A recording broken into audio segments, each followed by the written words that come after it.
So let's start with brainstorming. Am I audible? Hello.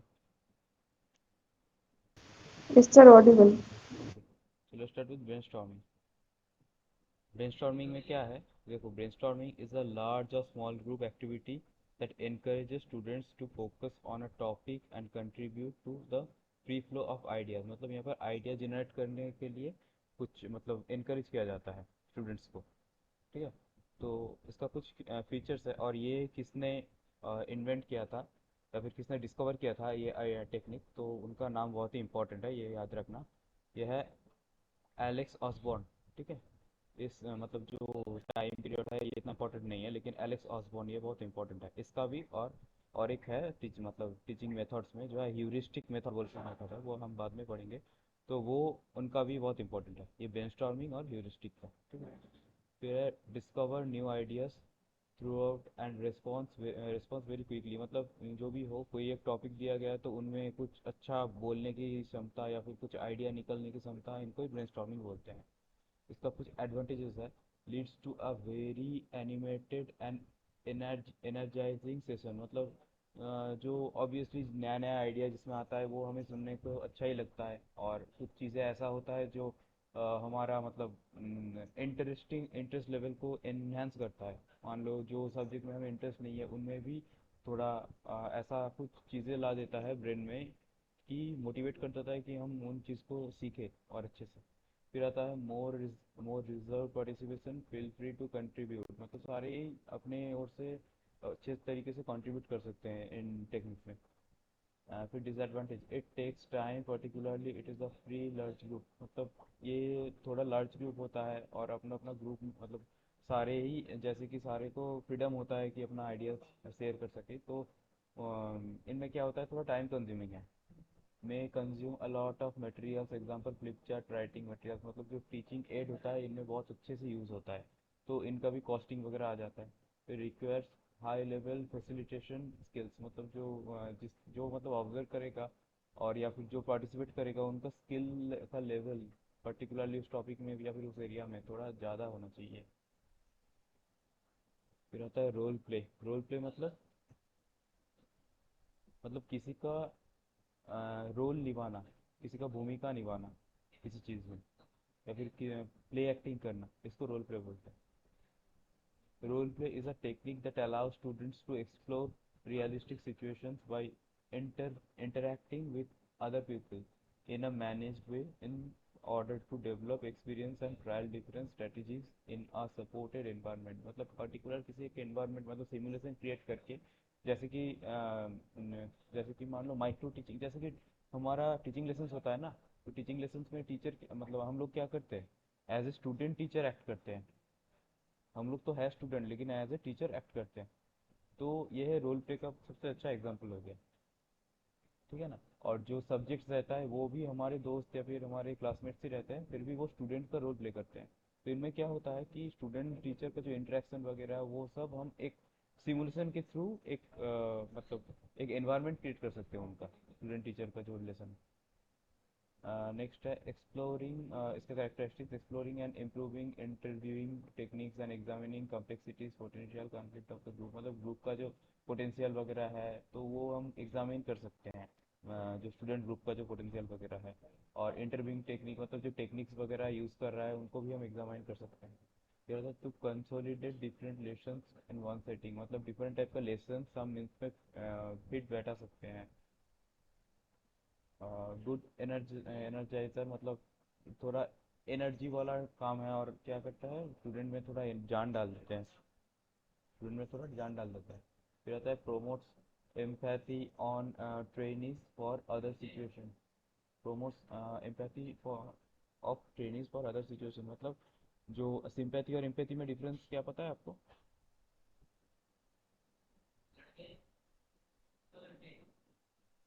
Sympathy और empathy.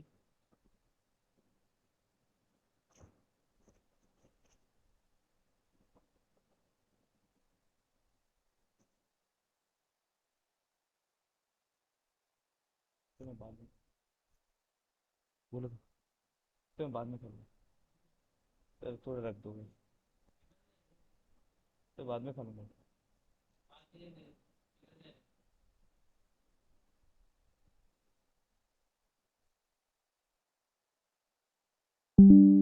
तो sympathy और empathy में किसी को पता है कुछ रिलेशन वगैरह, मतलब क्या डिफरेंस है? तो देखो, सिंपैथी मतलब क्या होता है कि किसी का कुछ खराब हो गया, या फिर कुछ मतलब किसी का मन खराब है, या फिर कोई मतलब इमोशनल लेवल उसका सही नहीं है, तो क्या करते हैं हम उसको मतलब समझा सकते हैं कि यार कुछ नहीं, चलो सही हो जाएगा। फिर कब मतलब फिर नेक्स्ट टाइम ट्राई करना और अच्छा होगा। लेकिन एम्पैथी में क्या होता है, एम्पैथी में उनके जगह पे रख के हम अगर समझाए कि ये मेरा भी ऐसा हुआ था, मेरा भी इस तरीके से फेलियर मैंने फेस किया, फिर मैंने सक्सेसफुल हुआ, इस तरह। मतलब सिंपैथी मतलब क्या है, जस्ट एक समझाना, और एम्पैथी मतलब उसके जगह पे रख के समझाना। तो ये क्या है, देखो जैसे तुम रोल प्ले कर रहे हो ना टीचर का, तो क्या है empathy of trainers for other situation, मतलब एम्पैथी क्रिएट करता है टीचर। मतलब आप जब तक टीचर का रोल प्ले नहीं करोगे, तब तक आप कैसे समझोगे कि उनको क्या सिचुएशन फेस करना पड़ता है क्लास क्लास वगैरह में। तो यही चीज़ें बोल रहा है यहाँ पर। फिर इनकरेजेस क्रिएटिविटी इन लर्निंग, मतलब लर्निंग टीचिंग का प्रोसेस है, उनमें क्रिएटिविटी वो इंडल्ज करता है ये प्रोसेस। फिर आता है डिसएडवांटेजेस, पार्टिसिपेटिंग माइट बी रिलुकेंट, मतलब रिलुक्टेंट मतलब क्या होता है, थोड़ा वल्नरेबल होता है ये। फिर है may not work with trainees who do not know each other well, मतलब जो ट्रेनी होते हैं, मान लो कि जो सब्जेक्ट मतलब स्टूडेंट टीचर के एक्ट कर रहा है, या फिर जो स्टूडेंट्स है उनका एक्ट कर रहा है जो, तो उनमें अगर आपस में बॉन्डिंग नहीं होगा तो ये ठीक से काम नहीं करेगा।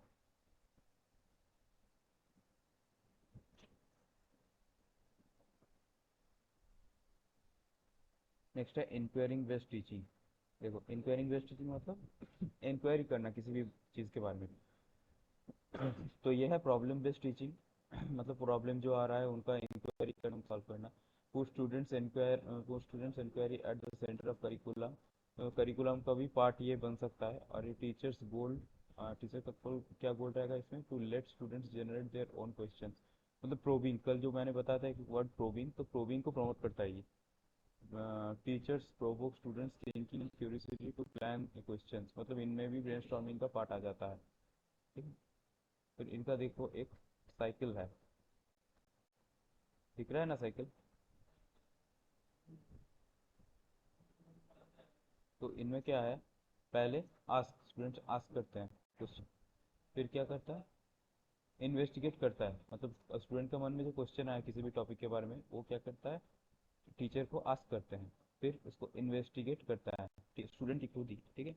फिर उनसे आइडिया क्रिएट करते हैं। फिर होता है क्रिएशन के बाद डिस्कस करते हैं स्टूडेंट्स आपस में। फिर रिफ्लेक्ट करते हैं, मतलब प्रैक्टिकली उन चीज़ों को ट्राई करते हैं। ये मतलब साइक्लिक प्रोसेस है ये सारी चीज़ें। ठीक है?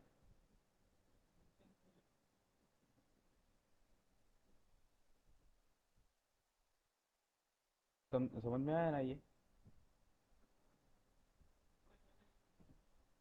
हेलो? हेलो? हाँ हाँ। Okay. Then experiential learning by David Kolb, ये भी इंपॉर्टेंट है। ठीक है, एक्सपीरियंशियल लर्निंग किसने दिया था, इसका जो मतलब प्रोपाउंडर कौन है? लर्निंग, एक्सपीरियंशियल लर्निंग मतलब एक्सपीरियंस के थ्रू जो हम लर्न करते हैं। ठीक है, तो उसको बोलते हैं एक्सपीरियंशियल लर्निंग। मतलब लर्निंग बाय डूइंग, ये किसका कीवर्ड है, मतलब या फिर मोटो है किसका, कौन सा फिलोसॉफी का या फिर आइडियोलॉजी का?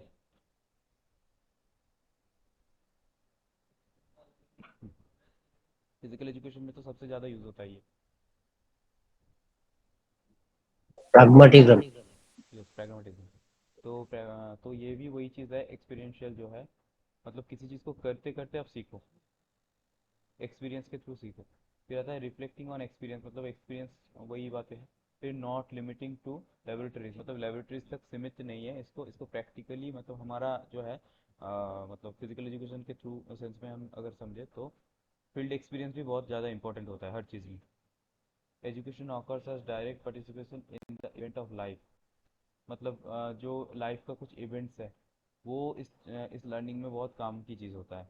फिर outdoor education, internship, school based learning projects वगैरह बहुत ही इंपॉर्टेंट होता है इनमें। मतलब ये चीज़ें अगर ना हो तो एक्सपीरियंशियल लर्निंग नहीं हो सकता है कंप्लीट। इनका भी देखो एक है, पहले क्या करता है, प्रोसेस करते हैं, मतलब जो एक्टिविटी हमें करना है वो प्रोसेस करता है, फिर उसको जनरलाइज करते हैं, मतलब कैसे करना है, फिर उसको अप्लाई करते हैं, मतलब उसको करते हैं डायरेक्टली। करने के बाद हमें कुछ एक्सपीरियंस मिलता है उनसे, वो चीज़ें करके फिर उनको आपस में शेयर करते हैं। ठीक है, उनको आपस में शेयर करते हैं, मतलब स्टूडेंट्स का ग्रुप जो होता है, और फिर से प्रोसेस होता है जब हम न्यू स्किल सीखते हैं। तो ये हो गया एक साइकिल इनका एक्सपीरियंशियल लर्निंग का। फिर आ गया टीम टीचिंग। टीम टीचिंग मतलब टीचर्स का अगर मतलब स्टूडेंट्स तो ग्रुप में होता है मान लो, या तो हो सकता है लार्ज ग्रुप या तो हो सकता है स्मॉल ग्रुप, लेकिन टीचर का भी अगर ग्रुप रहे तो कुछ चीज़ें तो आसान हो सकता है ना, मतलब ये एक नया तरीके का कुछ टीचिंग मेथड हो सकता है। इसी को बोलते हैं टीम टीचिंग। टीचर का अगर ग्रुप रहे तो देखो इनमें क्या बोल रहा है, as the name suggests, it is a group of teachers working as a team and teaching, and the team can range from 2 to 5 teachers, 2 से 5 टीचर तक रह सकता है इसमें, who will teach the same group of students। मतलब एक ही student group के लिए ये टीच कर रहा है, 2 से 5 टीचर मिलके टीच कर रहा है। फिर इसका कुछ एडवांटेजेस है और कुछ डिसएडवांटेजेस भी है। तो एडवांटेजेस क्या है, students can get advantage of best faculty, मतलब जो जिन सब्जेक्ट में जो बेस्ट फैकल्टी है उनको इंक्वायर कर सकते हैं स्टूडेंट्स। फिर बेटर क्वालिटी क्वालिटी एजुकेशन उसको प्रोवाइड करा जा सकता है। फिर optimum use of teaching technique end devices. Optimum use of teaching techniques end devices मतलब टीचिंग एड की बात कर रहा है। जो टीचर मतलब टीचिंग एड को यूज़ करने में भी एक एक्सपर्टीज लगता है ना। सब हर कोई अच्छे से पावर पॉइंट यूज़ नहीं कर सकता है, हर कोई अच्छे से कुछ जो सॉफ्टवेयर या फिर टूल्स होता है उनको यूज़ नहीं कर सकता है, उनके लिए भी एक्सपर्टीज या फिर अलग ट्रेनिंग होता है। तो स्टूडेंट्स को उस बेसिस पे भी हम टीच कर सकते हैं कि कौन किस टीचिंग एड में अच्छा है या फिर किस में ज़्यादा नॉलेज है। Closer integration closer integration of staff. Closer integration of staff मतलब टीचर्स में जो अच्छा है, टीचर्स में मान लो कि ये 10 टीचर का ग्रुप है या फिर कोई स्कूल में 50 टीचर है, तो उनमें से हमने बेस्ट 2 या फिर 3 या फिर 4 को चूज़ किया स्टूडेंट को टीच करने के लिए। फिर वैरायटी ऑफ आइडियाज़ मतलब आइडियाज़ देखो एक एक आदमी के लिए पॉसिबल नहीं है सारे आइडियाज़ या फिर सारी चीज़ एक टाइम पे याद रखने के लिए, तो इनमें क्या होता है हेल्पफुल होता है जो जगह मिस कर दिया किसी ने उनके जगह कुछ और बोल, मतलब वो खामियां किसी से अगर फुलफिल हो जाए तो वो टीम टीचिंग के लिए अच्छा होगा ना। फिर आता है बेटर इन्वॉल्वमेंट ऑफ स्टूडेंट्स। अगर एक इतना बड़ा मतलब 50 बच्चे के ग्रुप को अगर एक आदमी मॉनिटर कर रहा है तो उनसे ज़्यादा ही बेटर होगा कि 2 या 3 टीचर्स उनको मॉनिटर कर रहे हैं। Then advantages, finding teachers finding teachers is difficult, मतलब ये जो टीम टीचिंग के लिए परफेक्ट जो मतलब सेटिंग होता है या फिर सेटअप होता है वो फाइंड करना भी डिफिकल्ट होता है, क्योंकि जो 2 टीचर या 3 टीचर पढ़ाएगा उनमें आपस में बॉन्डिंग होना चाहिए। Not useful for all subjects.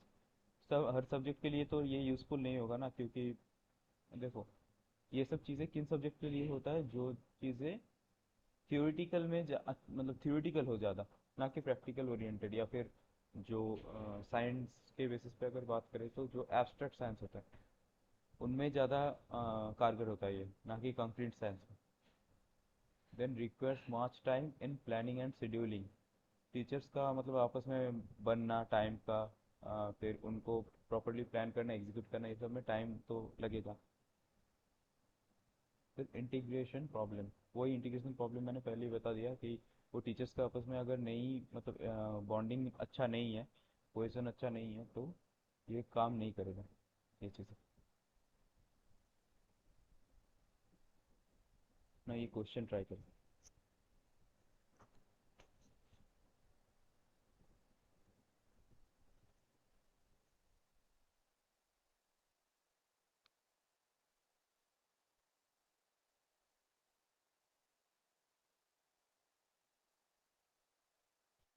Option B.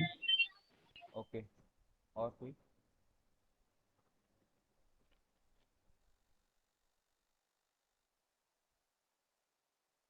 D. Okay, और कोई ट्राई करो। D. D. Sir D. B cooperation, sir D. D highlight. लेकिन इसका डी इसलिए नहीं होगा क्योंकि देखो वो तो समझने वाली बात है कि प्रैक्टिकली वो एक दूसरे को सपोर्ट करता है, लेकिन इनमें देखो क्या क्या ऑप्शन है। कॉम्पिटिटिव स्पिरिट, ये तो नेगेटिव हो गया टोटली। कॉम्पिटिटिव स्पिरिट, टीचर्स में तो कॉम्पिटिटिवनेस होना नहीं चाहिए। फिर कोऑपरेशन, टीचर्स एक दूसरे को कोऑपरेट करता है, ये सही है। The habit of supplementing the teaching of each other, ये एक कंसिडर कर सकते हो, ठीक है। और highlighting the gaps in each others teaching, ये तो टोटली नेगेटिव वर्ड हो गया ना। कोई एक टीचर पढ़ा नहीं पा रहा है तो दूसरा टीचर क्या क्लास के सामने बोल देगा कि तुमने ये गलत बोला, या फिर उस टीचर की बात मत सुनो, मेरा बात सुनो, ऐसा तो नहीं होगा ना। तो ये हो गया habit of supplementing the teachers teaching of each other, मतलब जो दोनों टीचर का टीचिंग स्टाइल या फिर जो नॉलेज है उनको सप्लीमेंट करना, हेल्प करना आपस में, ये होता है, ठीक है। कोऑपरेशन तो एक बहुत बड़ा वर्ड हो गया। कोऑपरेशन स्टूडेंट्स का बीच में हो सकता है, स्टूडेंट टीचर का बीच में हो सकता है, लेकिन ये थोड़ा मतलब to the point precise word हो गया ये, मतलब प्रिसाइज सेंटेंस हो गया ये, तो इसीलिए सी होगा। Let's check. हाँ सी है, ठीक है। समझ में आया क्यों नहीं हुआ वो कोऑपरेशन या फिर हाईलाइटिंग द गैप्स वो वाला।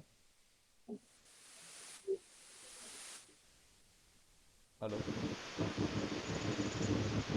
यस सर, समझ में आ गया।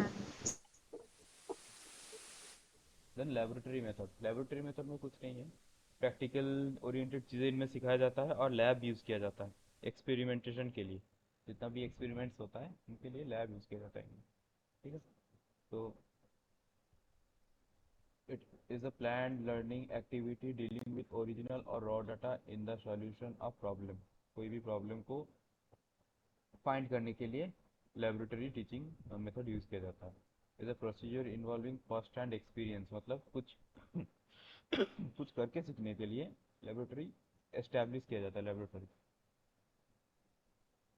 Next, the laboratory method is used to designate a teaching procedure in a physical science that uses experimentation with apparatus। Chemistry physics lab हमने सबने देखा होगा मेरे ख्याल से, बायोलॉजी लैब, तो उसी की बात कर रहा है, इनमें कुछ खास है नहीं, ठीक है। लेबोरेटरी मेथड मतलब जिसमें लैब यूज़ होता है।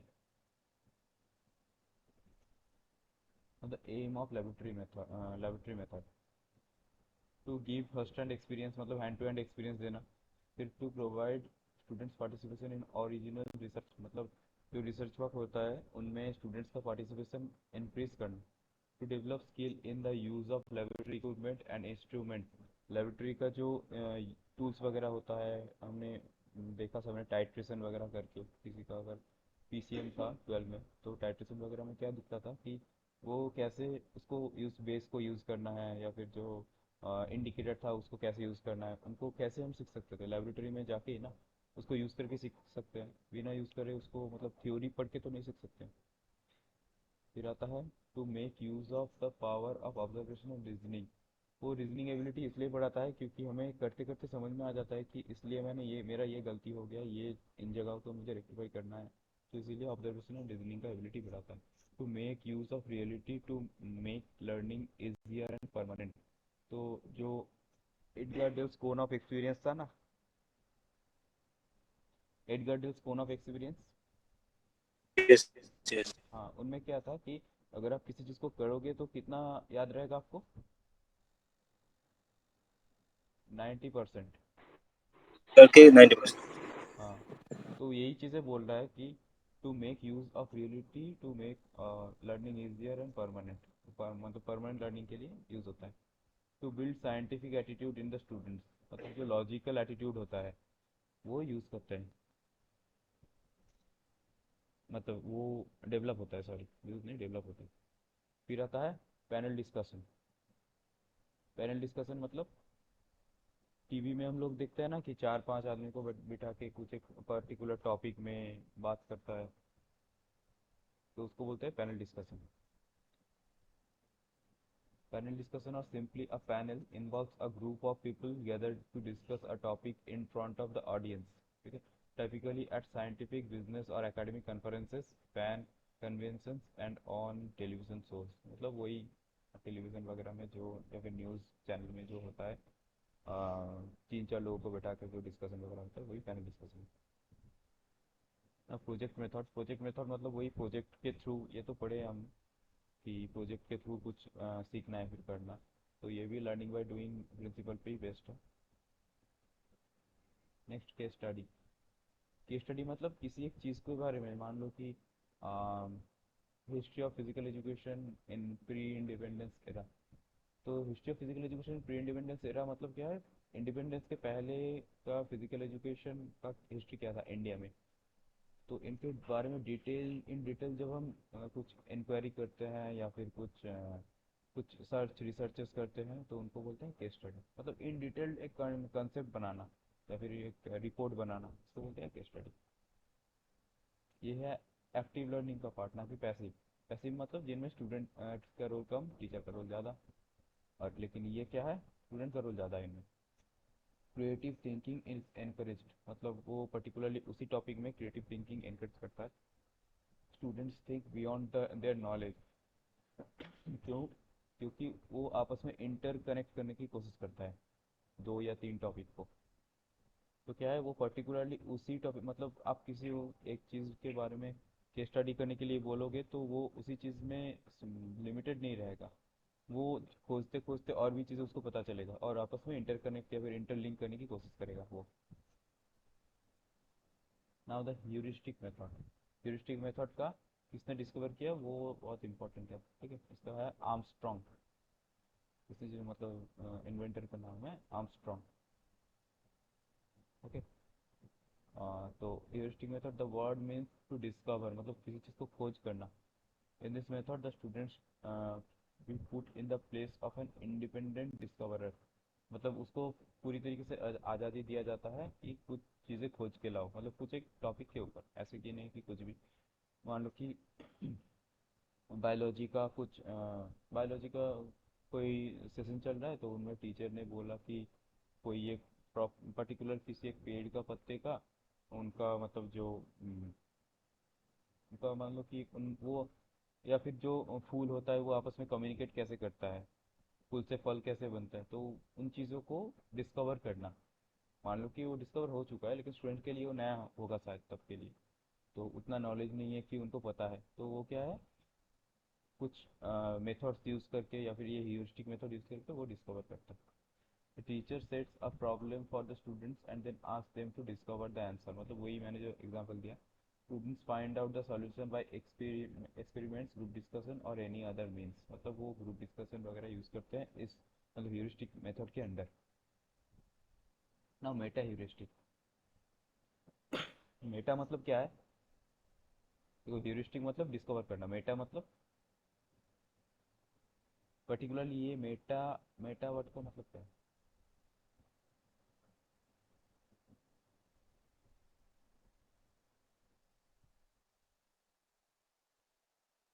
Sir, beyond, I think. हाँ बियॉन्ड, मेटा का good, very good answer. Meta का मतलब है बियॉन्ड। बियॉन्ड किस सेंस में, मतलब मेटा ह्यूरिस्टिक, तो ह्यूरिस्टिक के भी बियॉन्ड मतलब ऊपर कुछ हो सकता है, तो मेटा कॉग्निशन मतलब कॉग्निशन लेवल का भी ऊपर कुछ हो सकता है, तो इनको बोलते हैं मेटा। तो फिर मेटा थिंकिंग मतलब हम जो आपस में मतलब हम अपने मन में जो सोच रहे हैं उनका अगर मेटा थिंकिंग कर दे तो क्या होगा कि हमारा सोच का जो ओरिजिन क्या है, हम क्यों सोच रहे हैं, तो इनको बोलते हैं मेटा थिंकिंग। सिमिलरली यहाँ पर मेटा ह्यूरिस्टिक मतलब देखो, the main difference is the heuristic are problem specific method while meta heuristic are problem independent method that can be applied to a wide range of problem। मतलब इनका जो limitations था, मान लो कि इनका कुछ अगर लिमिटेशन था कि वो आपस में फूल से फल कैसे बन रहे हैं, तो वो फूल कहाँ से आया, मतलब फूल कैसे बना, अगर यही इसको भी अगर हम थोड़ा नेक्स्ट लेवल पे ले जाते हैं तो क्या होगा, वो मेटा ह्यूरिस्टिक हो गया। ओके, मतलब ये थोड़ा और भी वाइडर रेंज है ह्यूरिस्टिक से। Heuristic means local search, meta heuristic means generalize local search, मतलब वही थोड़ा और भी डेप्थ इन डेप्थ नॉलेज या फिर उससे भी पहले की कुछ नॉलेज गैदर कर लेना। फिर आता है normally meta heuristic is more generic and applicable to solve wider problem. Multiple local optima and global optima, मतलब वो ये बेसिकली प्रॉब्लम ओरिएंटेड है। एक्चुअली ह्यूरिस्टिक ज़्यादा प्रॉब्लम ओरिएंटेड नहीं है, मेटा ह्यूरिस्टिक प्रॉब्लम ओरिएंटेड है बहुत ज़्यादा, मतलब पर्टिकुलरली किसी प्रैक्टिकल प्रॉब्लम को ओरिएंटेड।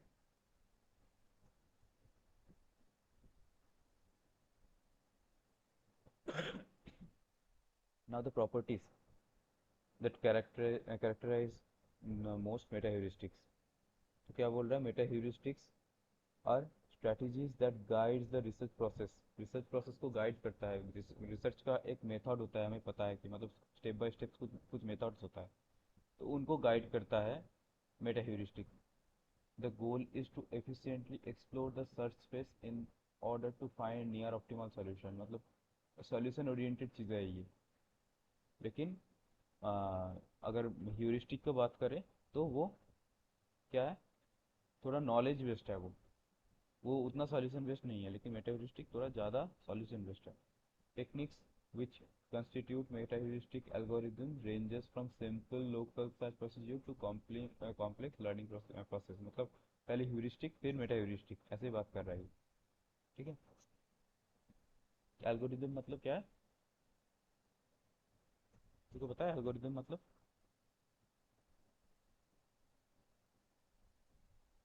No, sir. एल्गोरिदम मतलब सेट ऑफ इंस्ट्रक्शंस, जैसे गूगल वगैरह का कुछ एल्गोरिदम्स होता है ना।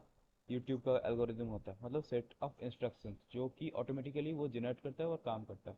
तो सिमिलरली यहाँ पर भी कुछ सेट ऑफ एल्गोरिदम्स मतलब सेट ऑफ इंस्ट्रक्शंस होता है, उनके बेसिस पे ही काम करना है हमें, या फिर ये प्रोसेस कंटिन्यू करना है। फिर meta heuristic algorithm are approximate and usually non deterministic. मतलब डिटरमाइन करने वाला कोई चीज़ नहीं है, मतलब जज करने वाला कि गलत हो गया आपका, आप यहाँ पर मतलब आप इस तरीके से नहीं उस तरीके से कर सकते थे। जैसे कि फिलोसोफर होता है ना, फिलोसोफर कुछ भी बोल देता है, मतलब जो भी सोच के बोलता है वही एक नया फिलोसॉफी का लेवल ला देता है अपने आप में। तो उनको आप गलत या सही नहीं बोल सकते हो। जैसे कि आइडियोलॉजी क्या बोलता है, प्रैग्मेटिज्म, आइडियलिज्म, नेचुरलिज्म, इनका अलग अलग थ्योरी है, कंसेप्ट है। ये आपस में मतलब अपनी जगह पे सही, सभी सही है और सभी गलत है। किसी को आप पर्टिकुलरली बोल नहीं सकते हो कि आप बिल्कुल ही गलत हो या फिर आप एकदम 100% सही हो। तो वैसे ही ये चीज़ है, ये नॉन डिटर्मिनिस्टिक है। Metaheuristic are not problem specific. Problem specific, problem specific, sorry ये तो गलत है, ये प्रॉब्लम स्पेसिफिक ही है, प्रॉब्लम ओरिएंटेशन, और ये ऑप्टिमल जो सॉल्यूशन है वो ढूंढता है, ये गलत है। ठीक है,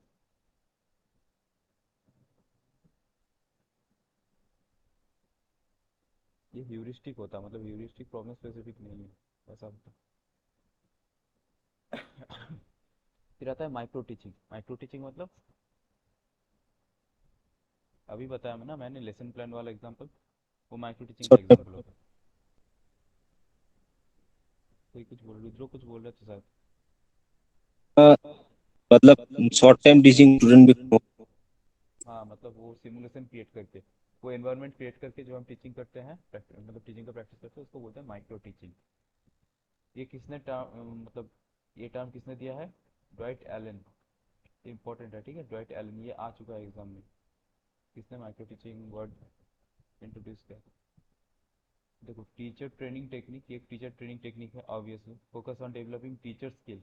टीचिंग का जो स्किल्स होता है वो डेवलप करने के लिए माइक्रो टीचिंग यूज होता है। फिर reduce class size to 5 to 10 students. Class का जो स्ट्रेंथ होता है वो कमी होता है, हमने प्रैक्टिकली भी एक्सपीरियंस किया है इन चीज़ों को।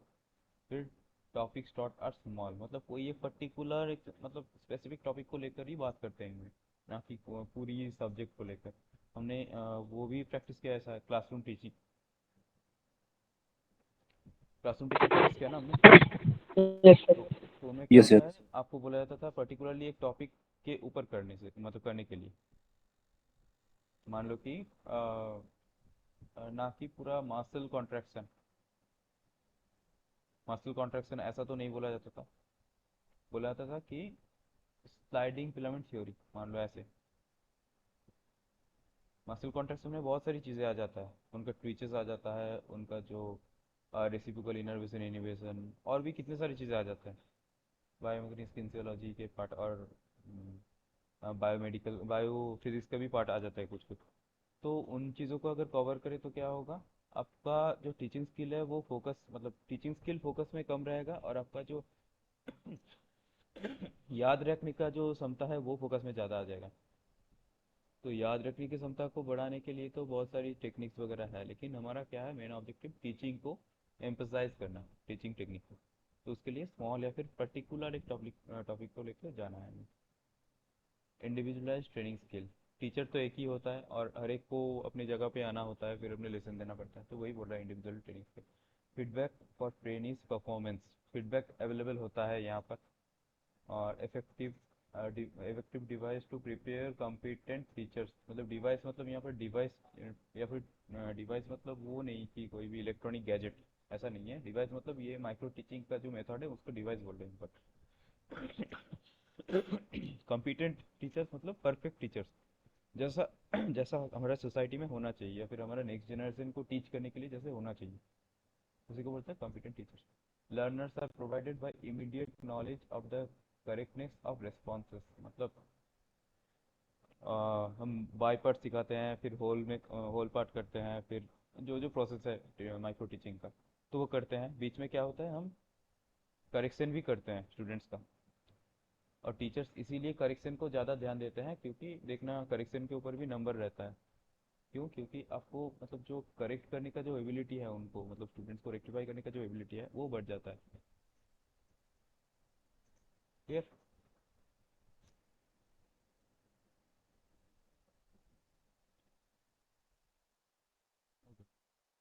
Try this question.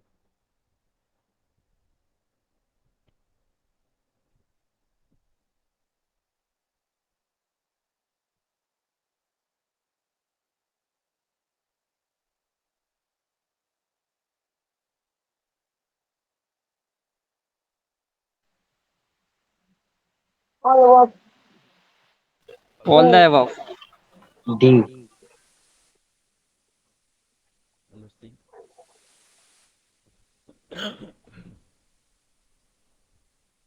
क्यों हुआ पता है ये? नहीं सर। इजी टॉपिक को डिस्कस करके क्या फ़ायदा? डिस्कशन मेथड क्यों करता है? डिस्कशन मेथड क्यों करते हैं? हमने पढ़ा था ना कि स्टूडेंट्स का ब्रेनस्टॉर्मिंग का जो लेवल होता है वो थोड़ा इंक्रीज करने में, या फिर जो रीजनिंग एबिलिटी है उनको इंक्रीज करने में, उनका जो एबिलिटी टू टॉक ये सब होता है, तो ability to present himself in front of others, ये सब एनहांस करने के लिए तो डिस्कशन मेथड यूज होता है। तो अगर टॉपिक इजी है तो क्या फ़ायदा होगा, है ना? टॉपिक इजी है तो क्या फ़ायदा होगा? अगर टॉपिक इजी होगा तो कौन सा मेथड यूज करेंगे? देखो डिस्कशन के लिए तो ये नहीं है, टॉपिक इजी होगा तो, है ना? अब discussion point of view, discussion method point of view से देखो कि टॉपिक इजी होने से नहीं होगा। और अगर टॉपिक इजी रहेगा तो उसके लिए हम डिबेट वगैरह करा सकते हैं, क्योंकि उनमें काउंटर आर्गुमेंट भी करना होता है। ओके। करता था सो नंबर वन ये नंबर ए टॉपिक इसे ऑप्शन क्यों नहीं होगा तो वेरी डिफिकल्ट, क्योंकि उनको भी तो मतलब अगर मान लो आउट ऑफ द माइंड है, या फिर आउट ऑफ द बॉक्स, एकदम totally out of the box वो क्वेश्चन है या फिर टॉपिक है, तो स्टूडेंट को तो कुछ पता ही नहीं है ना एक्चुअली। जिसमें थोड़ा बहुत आइडिया है तभी तो वो प्रेजेंट कर सकता है। अगर फिजिकल एजुकेशन स्टूडेंट्स को मैं बोल दूं कि बताओ पीएसएलवी का सिस्टम क्या है, पता है ना? पीएसएलवी लॉन्च व्हीकल है, पोलर सैटेलाइट लॉन्च व्हीकल। तो थोड़ी ना उनको पता है पीएसएलवी क्या है, जीएसएलवी क्या है कि नहीं? और उनको ये भी नहीं बोलना कि बताओ ओलंपिक गेम है या स्पोर्ट्स है, ऐसा भी नहीं देना है।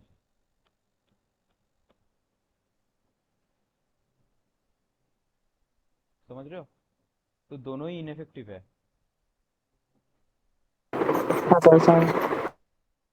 So next,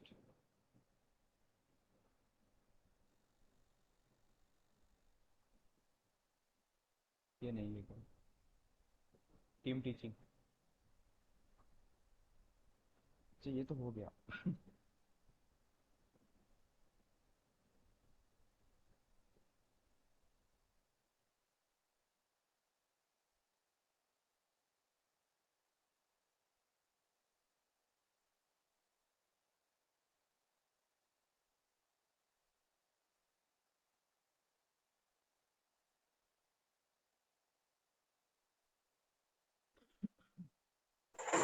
sir A.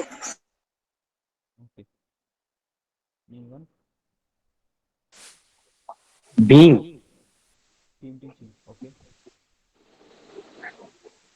being laboratory method, sir option a problem solving method. इसमें लेबोरेटरी मेथड होगा, क्योंकि हम क्या करते हैं, प्रैक्टिकली करते हैं उसमें। Okay,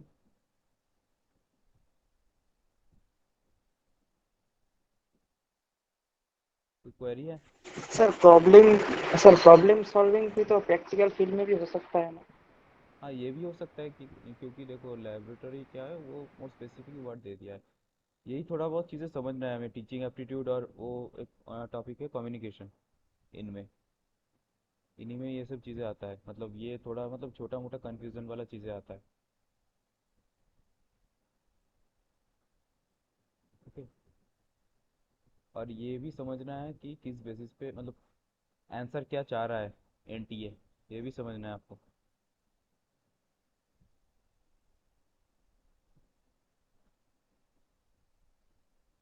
now blended learning. अगर मान लो कि ऐसा कुछ हो कि आपका टीचर, आपका कॉलेज या फिर यूनिवर्सिटी जहाँ पर भी हो, आपका टीचर क्या कर रहा है, आपको पढ़ा रहा है, आपको पढ़ा रहा है, और क्या क्लास में कुछ चीज़ें सिखा दिया या फिर कुछ प्रैक्टिकल चीज़ें करा दिया क्लास में, और ऑनलाइन में क्या किया, उसका थ्योरी पढ़ा दिया। क्योंकि क्लास में कराना वो थोड़ा टाइम कंज्यूम होगा, या फिर मान लो कि सारे स्टूडेंट्स अवेलेबल नहीं थे तब, या फिर टाइम का कुछ इशू था, तो क्या किया, कुछ चीज़ें क्लास में पढ़ा दिया, कुछ चीज़ें ऑनलाइन पढ़ा दिया। तो इनका जो कॉम्बिनेशन है, इनको बोलते हैं ब्लेंडेड टीचिंग या फिर ब्लेंडेड लर्निंग। ठीक है।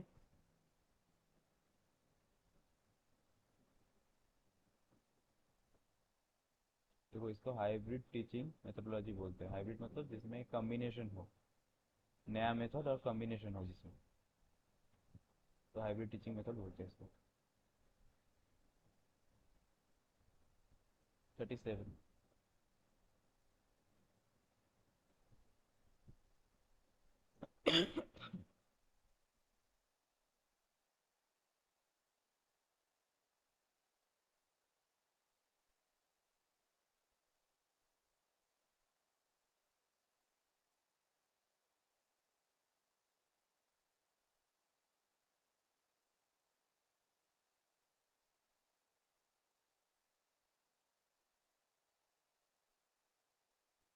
E, sir D. डी। और कोई?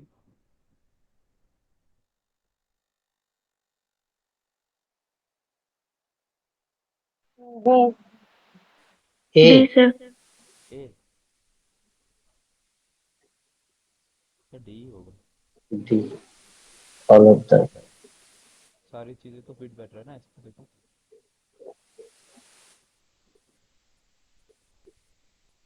जिसने ए बोला था उसका कुछ कंफ्यूजन है? Name, okay, tip, now the teaching ads.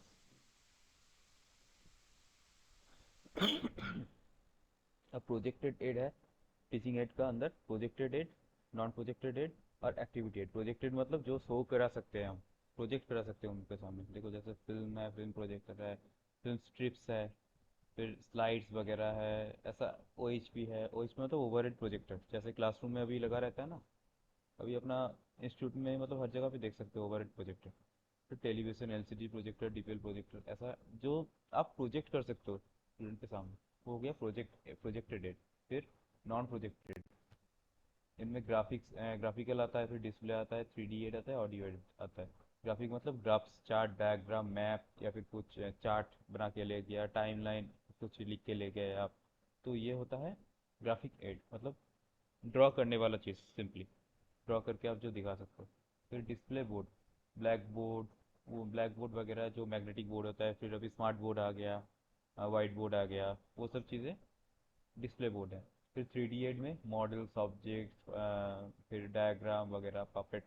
वो पपेट्स वगैरह किस में यूज़ होता है, जैसे मान लो कि कोई मतलब मान लो कि कोई मूवमेंट्स, बेसिक मूवमेंट्स का बात कर रहा है किन्सियोलॉजी में, तो या फिर एक्सिस एंड प्लेन्स, तो वो क्या होता है, कोई एक अगर डमी रहेगा किसी चीज़ का, किसी ह्यूमन का, तो उनमें समझाने में बहुत आसानी होगा। तो इसी में काम आता है 3D एड्स। ऑडियो एड्स मतलब रेडियो, मतलब कुछ ऑडियो का कुछ ऑडियो टेप है ऐसा। फिर एक्टिविटी मतलब field and trip excursion, exhibition, demonstration, museum वगैरह, जो मतलब जो चीज़ें आप प्रैक्टिकली जाके एक्सपीरियंस कर सकते हो उनको एक्टिविटी एड बोलते हैं। ठीक है। ना एक चीज़ आ जाता है माइंड मैपिंग। देखो ये एक इमेज दिया मैंने, इससे समझो। ये माइंड मैपिंग का एग्जाम्पल है। स्वॉट एनालिसिस एक साइकोलॉजी का एक टॉपिक है। स्वॉट analysis, S for strength, W for weakness, O for opportunities, D for threat. ठीक है। अब इनको मान लो कि स्वॉट एनालिसिस का माइंड मैपिंग करने के लिए बोला आपको, तो आप क्या करोगे, बीच में स्वॉट एनालिसिस लिखोगे, फिर उनका विंग्स निकालोगे, स्ट्रेंथ, वीकनेस, अपॉर्चुनिटी, थ्रेट्स, ऐसा करके। तो ये हो गया, मतलब आप स्वॉट एनालिसिस के बारे में एक माइंड में एक मैप क्रिएट कर रहे हो, तो उसको बोलते हैं माइंड मैपिंग। समझ में आया? फिर ये देखो वाला नहीं ये, समझा सर। देखो अगर कुछ अगर आपको बोला कि the power of sources in house hold, मतलब आपके घर में किस तरीके से बिजली आ सकता है, तो आपने उसको उस चीज़ को बीच में रखा, किस तरीके से बिजली आ सकता है। फिर उनसे एरो किया कि विंड एनर्जी से आया, फिर एक एरो किया सोलर एनर्जी से आया, फिर एक वो थर्मल एनर्जी से आया, फिर एक टाइडल एनर्जी से आया, फिर एक किया, और एक मान लो कुछ भी है जियो थर्मल एनर्जी। ठीक है। तो इन ये सारे टेक्निक्स के थ्रू या फिर ये सारे प्रोसेस के थ्रू आपके घर में बिजली आ सकता है। ठीक है। और विंड एनर्जी का भी मान लो पार्ट हो गया ऑफशोर ऑनशोर, फिर सनलाइट का भी कुछ पार्ट हो गया, मान लो इस टाइप का वोलाटाइल नॉन वोलाटाइल टाइप का कुछ ऐसा टाइप का, जो हम अगर चार्ट बना ले अपना माइंड में, तो इसको क्या बोलते हैं, माइंड मैपिंग बोलते हैं इसको। समझ में आया चीज? मतलब किसी एक कंसेप्ट के बारे में जो पूरा मैप मतलब क्रिएट किया जाता है दिमाग में, और आप उसको लिख भी सकते हो, तो उनको बोलता है उनको बोलता है माइंड मैपिंग। और एक easy example sir. Easy example आप बताओ, किस टॉपिक में बोलूँ, मतलब आपका कोई पसंदीदा टॉपिक बताओ। Corona virus. Okay, corona virus. तो मान लो कि कोविड, ठीक है, कोविड कोविड का सोर्स कहाँ से है, मान लो कि कोविड का सोर्स तो बहुत सारे हैं, मतलब हम लोग जानते हैं कि चाइना कोविड का सोर्स है, वुहान। लेकिन यूएन तो क्लेम, मतलब अकॉर्डिंग टू यूनाइटेड नेशंस, वो तो मानते नहीं है ना कि पर्टिकुलरली कोविड के लिए जिम्मेदारी चाइना ही है। तो वो क्या करेगा, वो अगर एक चार्ट प्रिपेयर करेगा, तो वो करेगा कि एशिया से 7 कंटिनेंट पे पहले डिवाइड करेगा, एशिया, अफ्रीका, यूरोप, फिर आएगा अमेरिका, लैटिन अमेरिका, वैसे आएगा। तो उनमें से भी एशिया में से कहाँ कहाँ से ज़्यादा फैल रहा है, जैसे इंडिया, चाइना, जापान, ऐसा करके। फिर अमेरिका से मान लो कि अमेरिकन स्टेट्स आ गया, फिर लैटिन अमेरिका से ब्राज़ील, अर्जेंटीना, ऐसा करके। तो ये क्या हो गया, कोरोना का सोर्स को सेंटर में रख के पूरा एक मैप बना लिया कि कहाँ कहाँ से आ रहा है, और वो जो कंटिनेंट है वो उनका भी सोर्स कहाँ से है, कंटिनेंट का कौन सा कंट्री सोर्स है। समझ में आया? अगर अगर यहाँ से क्वेश्चन आएगा तो किस तरह क्वेश्चन आएगा? माइंड मैपिंग का वो एक क्वेश्चन रखा है मैंने, आपको देखने को मिलेगा। ठीक है। Okay sir. ये वाला करो।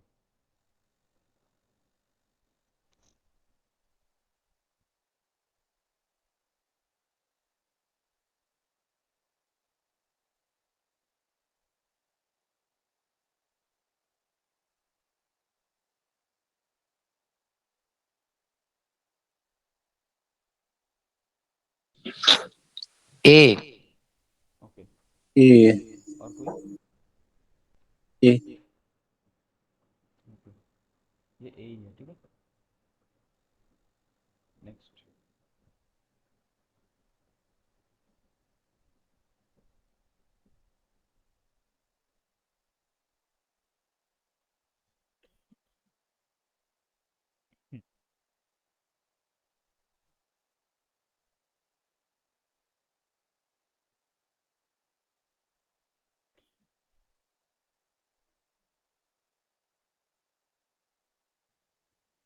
D. Okay, D. okay, और कोई? D. ओके, डी है। ओके, अब समझ में आया ये मतलब किस लिए है ये चीज़ें, माइंड मैपिंग? किसी एक आइडिया को सेंटर में रख के उनके विंग्स फैलाना, तो क्या होता है, आसान होता है, एक मतलब आप एक बार देख के ही उन चीज़ों को याद रख सकते हो। ओके, या फिर इनको आप ऐसे भी कर सकते हो कि ह्यूमन फिजियोलॉजी में, या फिर ह्यूमन बॉडी, मान लो बीच में रखा ह्यूमन बॉडी, फिर उनका जो सिस्टम्स है, सर्कुलरी सिस्टम, फिर मस्कुलर सिस्टम वगैरह वगैरह सिस्टम्स रखा, अब सिस्टम्स को भी एक्सपेंड किया कि उनमें क्या क्या ऑर्गन्स इन्वॉल्व है, ऐसा करके हर एक सिस्टम को। तो ये हो गया माइंड मैपिंग। आप देख के ही एक बार समझ सकते हो या फिर याद रख सकते हो।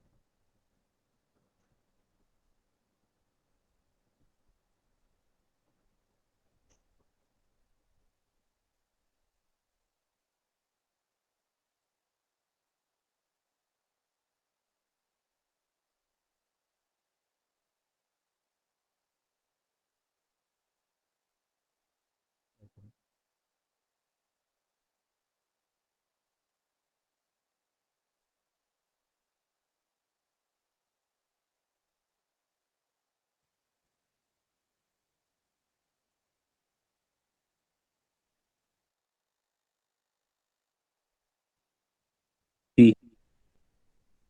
कोई?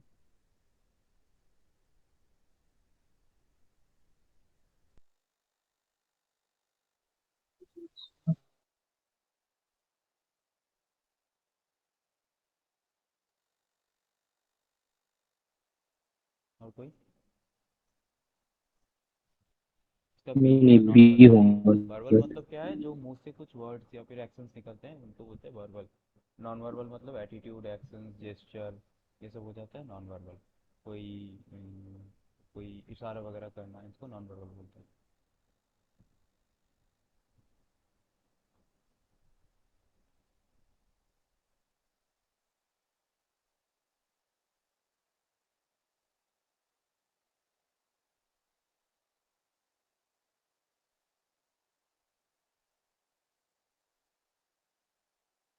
A. ओके, और कोई? Sir D. D? No no no. D. तो ए ही होगा ना। A. स्टूडेंट्स का सेल्फ A स्टडी कैसे B करेगा? C. स्टूडेंट सेल्फ स्टडी कैसे करेगा, सॉरी, टीचर सेल्फ स्टडी कैसे करेगा? Yes sir yes. अच्छा। A. Achievement test are commonly used for the purpose of for a specific job.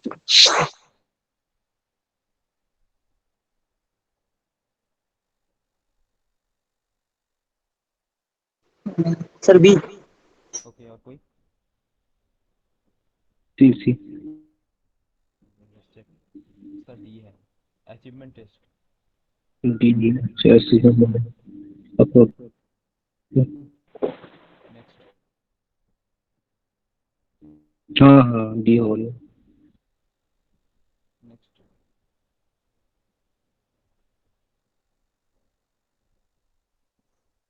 D. Sir D. D question D. नहीं देख पा रही हूँ। Option D sir. इसके नहीं दिख रहा?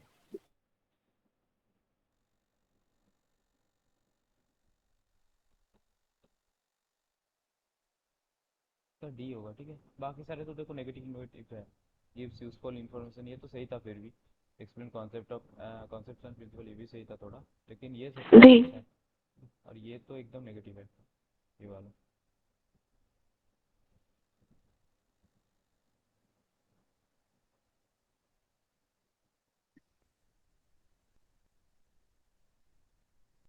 Sir inductive method. ओके, और कोई? B. Let's check. B B. Clear? I think कोई डाउट नहीं है। तो शुरू है।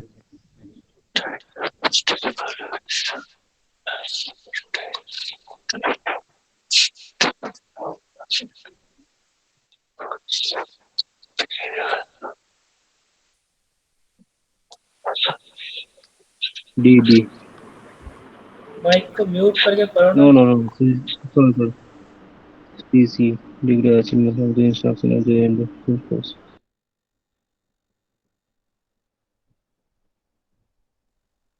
Let's check. सी है ओके। जी सी सी सी। ठीक है। हाँ सी है एट द लास्ट ना।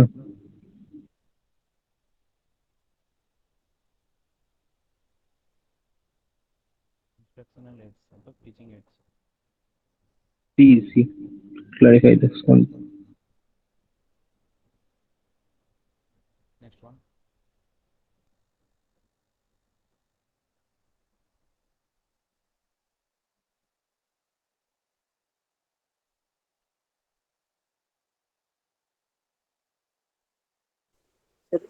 ए sir A. Cognitive A attitude की बात इफेक्टिव। कर रहे हैं ना। एटीट्यूड। एटीट्यूड मतलब फीलिंग्स वगैरह में आ जाता है ना वो। समझ में आए?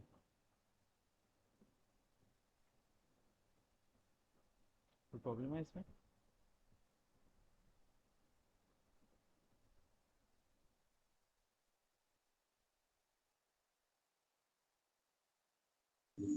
डी नहीं सॉरी डिफरेंशिएट। हाँ वही वही। सर प्रिस्क्राइब का मतलब क्या था? मतलब नॉट सजेस्टेड, नॉट प्रिस्क्राइब मतलब सजेस्ट नहीं किया जा रहा है।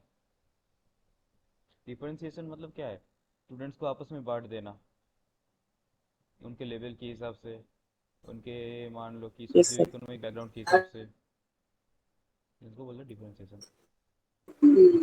Okay sir.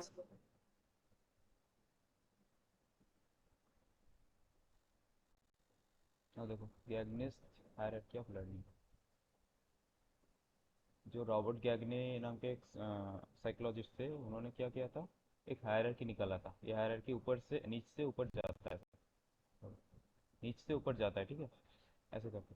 तो ये पिरामिडिकल स्ट्रक्चर में भी आपको, अगर आप सर्च करोगे ना गैग्ने हायरार्की, तो ये पिरामिडिकल स्ट्रक्चर में भी मिलेगा आपको, ऐसा जो होता है जैसे ब्लूम्स टैक्सोनॉमी की है या फिर मैस्लोज हायरार्की की है, उस स्ट्रक्चर में भी मिलेगा। लेकिन ये ओरिजिनल स्क्रिप्ट है, मतलब ओरिजिनली जैसे दिया था वो ऐसे है, मतलब इसी पैटर्न पे, पिलर का पैटर्न पे।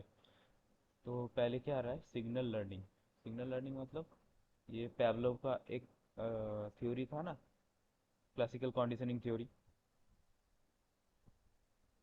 Yes sir. तो उनमें क्या होता था कि बेल बजाने के साथ साथ कुत्ता आ जाता था और उनसे उनके जीभ से लार टपकता था, यह ऑटोमेटिकली होता था। तो यही होता है सिग्नल लर्निंग। पर्टिकुलरली उस सिग्नल के बेस पे उनको भूख लग जाता था, या फिर भूख भूख छोड़ो उनको, मतलब एक खाने की जो रुचि है वो पैदा हो जाता था।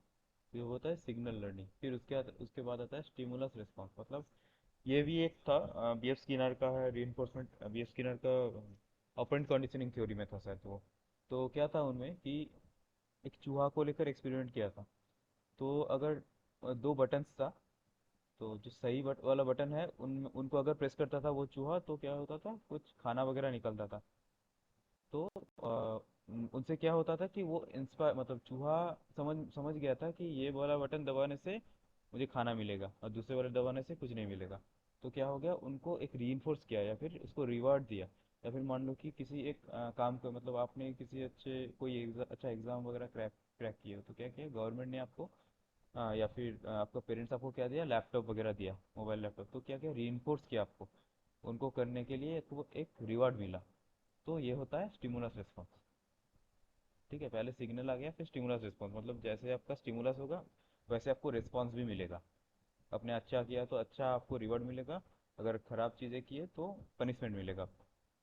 तो ये होगा स्टिमुलस रिस्पॉन्स। फिर आ गया चेनिंग। चेनिंग मतलब बहुत सारा चीज़ों को मतलब एक साथ करके जब हम लोग उसको कंबाइन कर देते हैं। जैसे साइकिलिंग करना। साइकिलिंग करने के लिए जब हम लोग साइकिलिंग पहले सीखते थे, मतलब पहले सीखे थे, पहले पहली बार किए थे, तो क्या करते थे, पहले बैठना सीखते थे, फिर पैडलिंग सीखते थे, फिर how to control the handle ये सीखते थे, फिर रोड का जो मतलब किस जगह पे कैसा चलाना है, कैसे ट्रैफिक रूल्स को फॉलो करना है, अपोजिट साइड को कैसे देख के चलाना है, तो ये सब सीखे थे, लेकिन एक एक करके सीखे थे।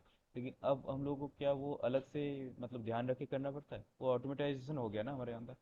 तो ये बोलता है चेनिंग, मतलब सेट ऑफ इंस्ट्रक्शन को जब हम लोग इजीली कुछ मतलब कोलाबोरेट जॉइंटली कुछ एक साथ ही कर सकते हैं, तो उसको बोलते हैं चेनिंग। फिर आता है वर्बल एसोसिएशन। ये जो काम करने वाला चीज़ है, यही अगर वर्बल हो गया मतलब मुंह में, तो वो हो गया वर्बल एसोसिएशन। मतलब बच्चे मान लो कि एक पहले क्या होता है, एक बॉल मांग रहा है, फिर उसके बाद अगर वो बोले कि मुझे बिग रेड बॉल दो, मतलब कि बड़ा और लाल कलर का बॉल दो, मतलब क्या हो गया, वो आपस में एसोसिएट करने लगा। बिग चीज, बिग और स्मॉल क्या होता है, रेड और ब्लू और ग्रीन क्या होता है, फिर बॉल, है ना, वो तीन चार चीज़ों को एक साथ कॉम्बाइन करके वो बोल रहा है, समझ के बोल रहा है। तो ये हो गया वर्बल एसोसिएशन। फिर आता है डिस्क्रिमिनेशन लर्निंग। मतलब वो आपस में चीज़ों को डिस्क्रिमिनेट करता है, मतलब जो कॉन्सेप्ट है उनको डिस्क्रिमिनेट कर सकता है। जैसे कि मान लो कि कोई एक बच्चों को कोई एक चीज़ें सिखा रहे हो आप कि उधर मत जाना, उधर खतरा है, या फिर आग से मत खेलो, तो क्या वो आग उनके लिए एक डरावनी चीज़ हो जाएगा, आग को देख के वो डरेगा।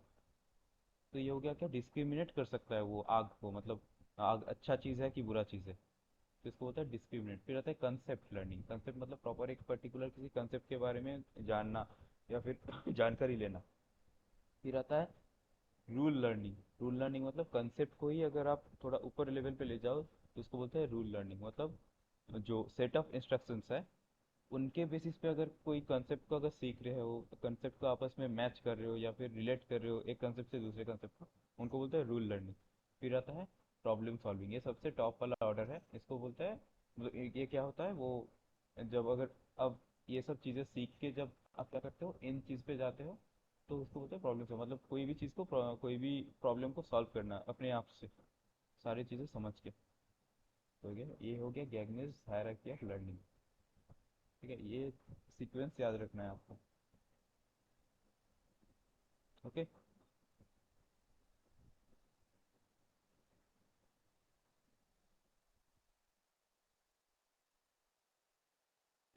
नेक्स्ट आता है फील्ड डिपेंडेंट और field independent learning. Field dependent कौन होता है, जो डिपेंड रहता है सिचुएशन के ऊपर, और फील्ड इंडिपेंडेंट मतलब जो अपने आप से करता है। तो देखो पहले फील्ड इंडिपेंडेंट देखते हैं। टेंस टू प्रेफर ऑटोनोमी, मतलब इनके लिए एक्चुअली इंडिपेंडेंट मतलब टीचर से बोल रहा है, टीचर से इंडिपेंडेंट रहता है। और डिपेंडेंट मतलब टीचर पे डिपेंड रहता है जो।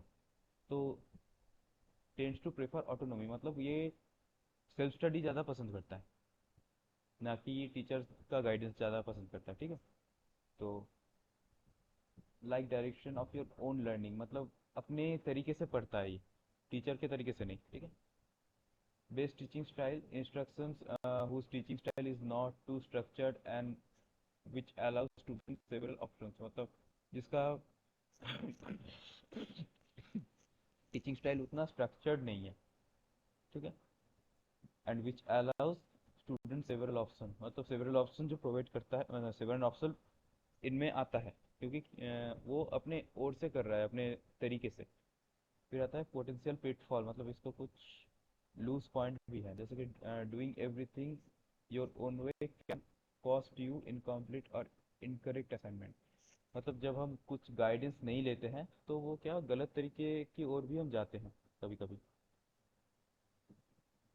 Learn to respond to explicit direction and course requirements, मतलब वो कुछ चीज़ें जो है जो रिक्वायर्ड है उन चीज़ों को हम नज़रअंदाज कर देते हैं, और जो चीज़ इन इन एसेंशियल है उनको क्या करते हैं हम ज़्यादा एम्फेसाइज करते हैं, क्योंकि हमारा पास सर लिमिटेड और एक नॉलेज है। बात समझ में नहीं आ रही है। देखो फील्ड इंडिपेंडेंस क्या है, जो टीचर के ऊपर ज़्यादा डिपेंडेंट नहीं रहता है। ठीक है, फील्ड मतलब पर्टिकुलर कोई कोर्स का कंटेंट या फिर करिकुलम का कंटेंट की बात कर रहे हैं। तो इनको आप इस तरीके से समझ सकते हो कि जो टीचर के ऊपर ज़्यादा डिपेंडेंट नहीं रहता है वो फील्ड इंडिपेंडेंट रहता है। मतलब फील्ड इंडिपेंडेंट कहलाता है। जो टीचर के ऊपर ज़्यादा डिपेंडेंट रहता है उनको क्या बोलता है, फील्ड डिपेंडेंट। ये क्लियर है? Yes, sir. ओके। तो देखो, अब इसका कुछ फील्ड डिपेंडेंट का कुछ एडवांटेज भी है। If you learn to distinguish between what you know and what you need to know learn, मतलब अगर आपको पता चल गया कि क्या करना है क्या नहीं करना है तो आपके लिए बहुत अच्छा है। लेकिन आपको अगर पता नहीं है तो आपको गाइडेंस लेना चाहिए। ठीक है। देन आता है field dependent learner. You tend to rely on structured and on receiving direction. मतलब वही टीचर की बात सुनना, मतलब वही कि टीचर का गाइडेंस प्रॉपरली गाइडेंस लेना और जो उनका बातें हैं वो सुनना। फिर आता है बेसिक टीचिंग स्टाइल, मतलब instructors who give explicit direction assignments and guidelines. मतलब टीचर का जो गाइडलाइंस है, डायरेक्शन है, असाइनमेंट वगैरह जो भी काम देता है उनके ऊपर ये रिलाई करता है। मतलब इनका जो सीखने का तरीका है इनके ऊपर रिलाई होता है। फिर इनका इनका भी कुछ डिसएडवांटेजेस है। देखो, since you are so reliant on direction, मतलब टीचर के ऊपर आप डिपेंडेंट हो चुके हैं बहुत अच्छे तरीके से, तो क्या होता है, you will need to build a strong support system. Be sure to have a strong source of emotional support. मतलब आपके अगर आप सोशेबल नहीं हो या फिर आप अगर अच्छे तरीके से घुल मिल नहीं सकते हो अपने पीयर ग्रुप के साथ, तो क्या होगा, आप उतने अच्छे से कैच नहीं कर पाओगे। क्योंकि हरदम टीचर, मतलब टू द पॉइंट प्रिसाइजली बोले तो हर चीज़ के लिए अवेलेबल नहीं होता है। कुछ चीज़ें हम क्लासमेट से भी सीख सकते हैं या फिर उनसे डिस्कस करके, है ना। तो यही चीज़ें बोल रहा है कि इमोशनल सपोर्ट ग्रुप, मतलब जो ग्रुप है आपको वो अच्छा होना चाहिए, आपके फॉर वाला ग्रुप होना चाहिए। फिर without a strong support system you will need to be overwhelmed by stress वगैरह, मतलब ये सब चीज़ें आता है, एकेडमिक डिफिकल्टी फेस कर सकते हो आप अगर आपके पास प्रॉपर सपोर्ट ग्रुप नहीं है तो। फिर potential advantage, with good organization direction and support system you can do very well in school. मतलब आपका जो लर्निंग प्रोसेस है वो आपका बहुत अच्छा होता है क्योंकि आप टीचर से गाइडेंस ले रहे हो, प्रॉपर डायरेक्शन में चल रहे हो, ना कि कोई भी डायरेक्शन नहीं है जैसे कि फील्ड इंडिपेंडेंट में था। ठीक है? ये वो डिफरेंस है फील्ड डिपेंडेंट और इंडिपेंडेंट में। ये तो मतलब वही चीज़ें लिखा हुआ है इसमें। हाँ, ये ट्राई करो।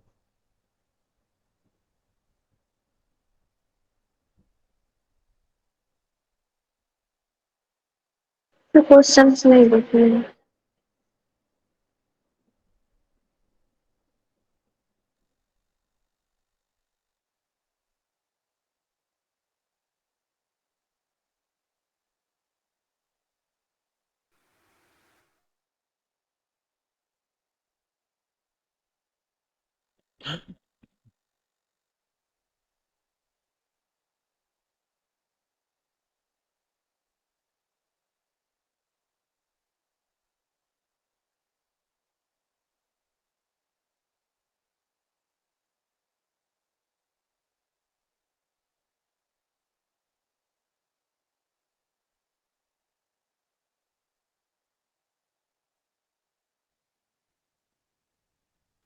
Option number C 4।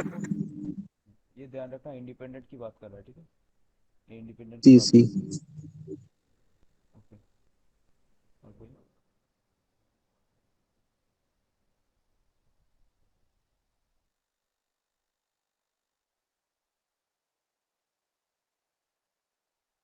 तो सबसे बड़ा पॉइंट है। ठीक है, और कोई? Two. तो 3 है। Three. Three. Three. Three. A, C, D. C C Prefer likes to combo.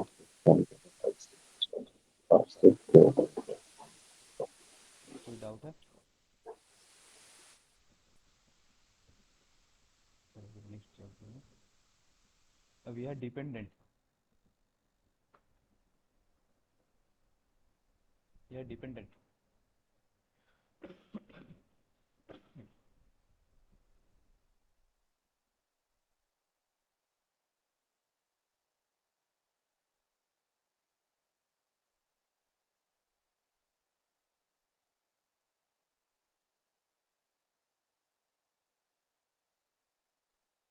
इसका उल्टा होगा।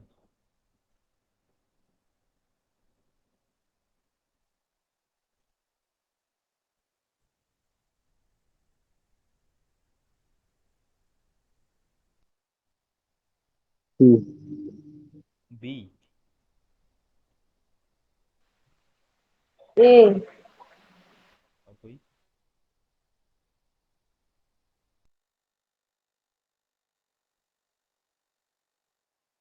फोर। नहीं नहीं नहीं, फोर ही होगा। देखते हैं। थ्री है इसमें। ठीक है।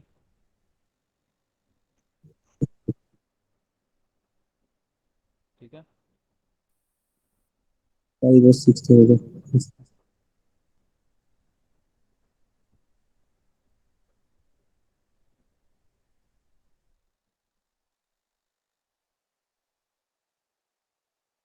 1 इकोलॉजिकल सिस्टम्स थ्योरी। ठीक है। ये क्या है? ये सिंपल है, ये जैसा डायग्राम दिख रहा है उतना कुछ डिफिकल्ट कुछ चीज़ें नहीं है इसमें। इसमें देखो, इसमें क्या बोल रहा है, ये चाइल्ड है। ठीक है। अब इनका जो लर्निंग प्रोसेस है ये किन किन चीज़ों में इफेक्ट होता है, तो उनका ही स्टेप्स दिया हुआ है। ठीक है। पहले आता है माइक्रो सिस्टम, फिर आता है मेसो सिस्टम, फिर एक्सो सिस्टम, मैक्रो सिस्टम, फिर क्रोनो सिस्टम। ठीक है। अब देखो माइक्रो सिस्टम क्या है। Micro system refers to the institution and the group that most immediately and directly impact on child's development। मतलब क्या हो गया, family, school, religious institution, neighbours and peers, मतलब जो उनसे 24 घंटा मिल रहा है, घुल रहा है, तो वो माइक्रो सिस्टम में आ गया। ठीक है। ये सबसे ज़्यादा इफेक्ट करता है बच्चों का एटीट्यूड, बिहेवियर, पर्सनालिटी, ये सबको इफेक्ट करने में, मतलब बिल्ड करने में। ठीक है। फिर आता है meso system, consist of interconnections between the microsystems, for example between families and teachers, or between the child's peer and the family। okay। फिर आता है exosystem, involves links between social settings that do not involve the child, for example a child's experience at home may be influenced by their parents experience। समझ में आया? मतलब ये just एक steps है, या फिर मान लो कि एक सराउंडिंग्स है जिनसे क्या होता है, स्टूडेंट्स या फिर एक बच्चे का लर्निंग प्रोसेस इन्वॉल्व रहता है, रनिंग प्रोसेस जिसमें। ओके। फिर आता है मैक्रो सिस्टम। मैक्रो सिस्टम क्या है? उनका जो, देखो, कल्चरल ग्रुप है, जियोग्राफिकल लोकेशन है, फिर एथनिसिटी, सोशियो इकोनॉमिक स्टेटस, ये सब फिर आएगा, मतलब इफेक्ट करेगा। फिर आता है क्रोनो सिस्टम, ये तो सबसे लास्ट है। इनमें क्या है, इनमें वो जो देखता है, वो जो सीखता है, मतलब वो देखता है और कुछ मान लो कि कोई किसी का एडिक्शन है, मतलब कोई टीवी सीरियल वगैरह, या फिर कुछ वेब सीरीज वगैरह, या फिर मूवीज का कुछ अच्छा इफेक्शन है, या फिर कुछ सोशल कुछ इवेंट्स, या फिर कोई सिंगर उसको बहुत पसंद है, तो उनकी तरह वो बनने की कोशिश करेगा, या फिर उनका जो चीज़ें हैं वो इमिटेट करने की कोशिश करेगा बच्चे, तो उसको बोलते हैं क्रोनो सिस्टम। मतलब क्रोनो सिस्टम में वो आता है। ठीक है। वो मतलब सबसे लास्ट में आता है। तो पहले क्या आता है, माइक्रो सिस्टम, फिर आता है मेसो, फिर एक्सो, फिर मैक्रो, फिर क्रोनो। ठीक है।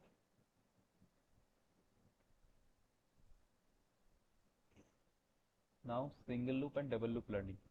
सिंगल लूप मतलब, देखो, किसी अगर रिजल्ट, मतलब कोई अगर हमारे पास कुछ आउटकम आया, ठीक है, अब आउटकम को हम कैसे मतलब सिंगल लूप वाला क्या, सिंगल लूप और डबल लूप मान लो एक पर्सनैलिटी टाइप का है। सिंगल लूप वाला पर्सनैलिटी एक अलग टाइप, मतलब अलग बंदा है, और डबल लूप वाला पर्सनैलिटी एक अलग बंदा है। सिंगल लूप वाला कैसे सोचते हैं कि मान लो कि कोई एक चीज़ है, मान लो कि 200 फुटबॉल बनाना है हमें। ठीक है। तो 200 फुटबॉल, तो सिंगल लूप वाला बंदे को क्या करते हैं, आपने बोल बोल दिया कि 200 फुटबॉल बनाना है आपको, तो वो सोचेगा इस तरीके से कि जैसे उन्होंने पहले बार भी बनाया है 100 200 300 जितने भी ऑर्डर मिला था उसको, तो उस तरीके से वो 200 वे 200 फुटबॉल बना देगा कन्वेंशनल मेथड में या फिर कन्वेंशनल वे में।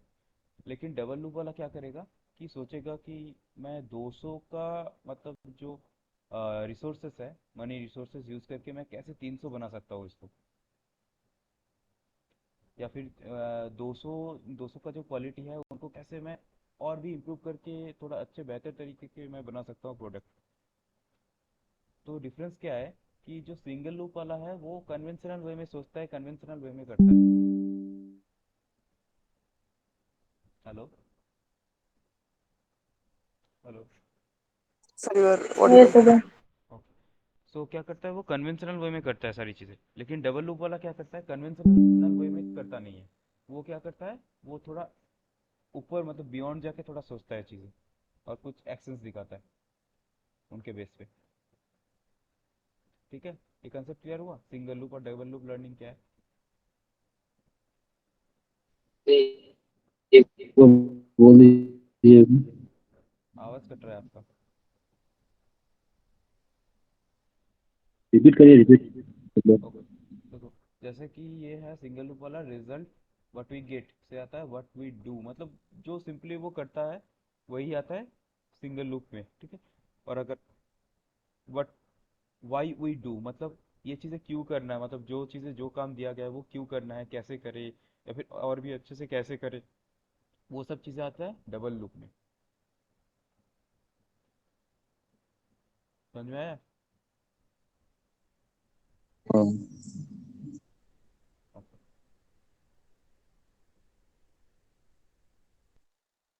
देखो, single loop, this form of learning aims at solving the increasing changes and the problems that having risen as consequences of this, however this ignores the real causes of the problem, मतलब जो चीज़ें उनको दिया जाए वो ऐसे ही solve करेगा। ठीक है, उनका कुछ उनको इम्प्रूवमेंट का कोई गुंजाइश नहीं है उनमें, उन बंदों में। ठीक है, ignores the real causes of the problem, मतलब अगर उन चीज़ों में कोई प्रॉब्लम्स वगैरह आ रहा है तो उनको भी सॉल्व करने का मतलब वो सोचेगा कि मेरा जिम्मेदारी नहीं है ये, मुझे जैसे बोला है मैं वैसे करूँगा। और इनमें क्या है, this form of learning will go more deeply into the cause of the problem and feedback is used to look at the past actions, मतलब और भी कैसे बनाया बेहतर किया जा सकता है फीडबैक लेके, और मतलब पीछे भी जाके शुरू से कैसे इसको अच्छे से कर सकते हैं। तो इनको बोल सकते हैं डबल लूप लर्निंग इन तरीकों को। ठीक है, ये दो डिफरेंस है सिंगल लूप और डबल लूप में।